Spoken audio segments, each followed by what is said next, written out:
Hey guys, it is Brino here, and welcome to our Liverpool Career Mode series once again. This is episode 13, and in today's episode we have quite a bit for you, starting off of a transfer fund request from the board, trying to get a little bit more money in there. As well, on top of that, we also play 2 games, we look at the standings, and we also check out the squad reports, the actual development of players, and their stats for the season. But on top of that too, we look to find a striker first on this episode. I really, like I said, went quite hard in this episode trying to find that player to bring into the squad. You can see here that they didn't give us £5 million, but they gave us 2.4, which is pretty nice. I'll take it definitely, and we get a trophy for that too, so we'll take that as well. So with that little bit of extra money, you might think that money doesn't really go that far, but it actually does, because I mean that's 2.4 million that we didn't have before, and now it's money that we can use potentially to bring in someone, and also money that we can use for the youth system, because that's another thing that I want to look into in this window. But I did make some offers, I did make some moves. I didn't go through the first moves of each person, because I really did go for like 20 or 30 odd players, because don't get me wrong, you guys have been amazing, you guys have been giving me so many options to go through and whatnot. But from looking at so many of the players you guys said, they have these really good abilities. They're all, in the kind of range of what I'm looking for. There's, thousands of players in FIFA 13, and for the striker role, you guys were pretty much, what I was looking for exactly. Probably able to find me 20 or 30 guys that I, like quite a bit, along with a couple guys I liked myself. So with all that said, I was able to, target a lot of players, and I just kind of threw, paint at the wall, hoping that something was going to stick, because I just thought, we only have this much money. If, we're not going to target one guy and say, we really want this guy, this is our guy. I mean, that's a good way to go about it, but if that person is 12 million rated and then he's turns out to be 20 million pounds, that's what the team wants from him, then you're kind of shooting yourself in the foot if you really want to go for that player. So I was trying to keep my options open, look at plenty of different opportunities. And with that said, there's a lot of players that rejected our offers because they weren't just high enough for them. But there was a couple deals that actually went through, and you'll see them after this game. But let's really focus on this one here, because this is a massive matchup. We're playing against Manchester United at Old Trafford. This is the peak of the season for me. I really, every time I play with any team, even if I was on a lower side, playing in the Premier League, I love playing at Old Trafford, because the stadium, obviously, is a very historic stadium, much like Anfield. And the really cool part about playing there too is that you're up against it. This team is extremely good. And for whatever reason, I actually have a pretty good record at Old Trafford. I'm not sure what that is, but like I said, kind of getting yourself up to the game and really getting excited for it. My bogey place is I am absolutely horrible at Stamford Bridge. For whatever reason, whenever I play at Stamford Bridge, I get lit up terribly. Whenever I play at Old Trafford, things seem to go all right.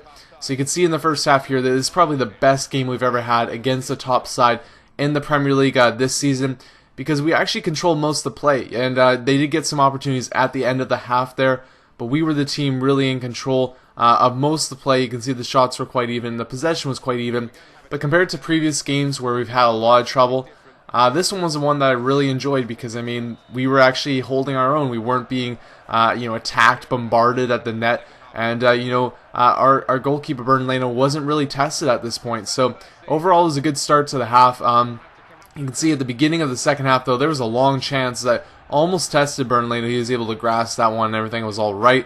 Could have been dangerous. And then Barini says, hey, you can do that, I can do that too, and takes a long shot. And that one actually just curls over the net. Would have been a really great goal there if that would have gone in, but unfortunately for us, it just went wide. And there's another opportunity there as well for Man United to get on the board, but nothing at this point really happening for either side. But here's John Joe Shelby off the bench. He gets a great opportunity there to see if he can score a goal. Unfortunately for him, he just hits the inside of the bar. That would have been beautiful, but it just didn't go the right way. It bounced right out after that. So at this point, we bring off Barini, and we bring on Maddox. It's the 75th minute. We have a corner for Steven Gerrard. He puts one in, and the person that got the last header gets a second header as well, Daniel Eiger. A great goal for him. I really, excited that he's been able to get a couple goals headed in off the corners, because we've been, semi-struggling on those, and with the idea of curling in a little bit more has really helped. At least it seems like that we've gotten more opportunities off those chances. So in the 87th minute here, there's a chance for Rooney to get a goal, but it's a save by Leno there, nothing too hard for him to handle. And then the last chance of the game goes straight at Leno once as well. And that leads to the end of the game, guys. We actually win this one 1-0. A really great win overall. I really had a fun in this game because we did control a lot of the play, and it wasn't like we were being, completely attacked at the net and we weren't getting our chances. We got our good amount of chances. We were able to hold them off from getting a lot of chances as well. And that led to a win for us. Even though Burnley got the man of the match, overall our team played great. And it was a really great win overall because we were able to take the 3 points away from home from Manchester United. And as you can see from the table coming up in just a little bit, that we're just sitting behind Chelsea now. We've been able to move up ahead of Manchester United. So the league title is in our grasp, in our sight, if we can be able to pull that off. Here you can see the first batch of offers that we sent out as well. 3 of the offers were accepted. The one from Borussia Dortmund for Lewandowski for £13 million, Lamela, and Theo Walcott as well. We're not going to sign Theo at this point just because of the fact that he is injured for 4 months. We do not, really want to spend money on an injured player. It still needs to be signed, but I want to try and go for him near the end of the window, or at the opening of the next window. It's going to be interesting to see because he's still on the last year of his contract, I believe. If not in the last year, I think it's maybe the next after. Hopefully it's the next after, because then he might be at even a cheaper price than that. For now, though, we're going to focus on just players that we can actually bring in this window and make an impact right now. And Lewandowski is one of those guys that can do that. We sign him to a deal for £80,000 a week, which is pretty nice. We're going to see if he accepts that offer. We also go for Lamela too, just trying to test what he's really looking for here as well. We send him this offer. If Lewandowski signs, we're not going to sign Lamela just because we want to have him possibly in the future as well, similar to bringing in Theo Walcott. But at the same time, we only really need one guy up front at this point. And at the same time too, we also want to upgrade our youth squad as well, upgrade our scouting, because we don't have any scouting going on right now. I think that's going to be a detriment to our team moving forward if we don't get that going. So my goal is with this that if we're able to sign Lewandowski, which we're able to actually here because he accepts our deal, to have the money as well to go and bring in some scouts, or just one really good scout at least, and see if we can make that happen, because we want to have that where we're actually able to start bringing in some of that youth, and also being able to use some of that money to either be able to develop young players for our team or sell off some young players to bring in some extra funds. There you can see an offer for Burnley came in, an amazing offer, but we just rejected it because we want to keep Burnley on the team. Here you can see as well our final look at Lewandowski, just checking everything out to make sure everything is all good. He's not a faulty product or whatnot. We go in to accept the deal, and we do as we accept Lewandowski, and we bring him onto the squad. So we now have our new striker. He's going to play 1-2 with Suarez. They're going to play together sometimes, not all the time, but they're going to be giving us 2 great options down the middle. And I'm really excited to have him on the team because he gives us something different to use up front as well. He's not the same old, same old. Here you can see that we get the article is Lewandowski the answer to Liverpool's prayers, because, fans and the board were asking for someone to come in similar to his ilk. And yes, we did bring in someone like him. And yeah, they're not unhappy with the price we brought him with either, because he's right at the value that he's labeled at. So that's nice to see. So yeah, we give him a start in this game, giving him his first chance. And like I said, I'm really excited because he does offer something a little bit different than Suarez. He's a little bit taller. He can head the ball into the net. He's also, a bit more stockier as well. So you get that difference between the two players, which will be nice because, we might go into different games where we want a different player. Because, Andy Carroll is definitely like the other end of Suarez, where he's very much great in the air. He does have some ability on the ground as well, but he gives us that, that edge, in the air. And if we really want to play that game where we're crossing the ball into the box, then he could be that guy. But with him not around, we wanted to bring in someone else that was similar to that.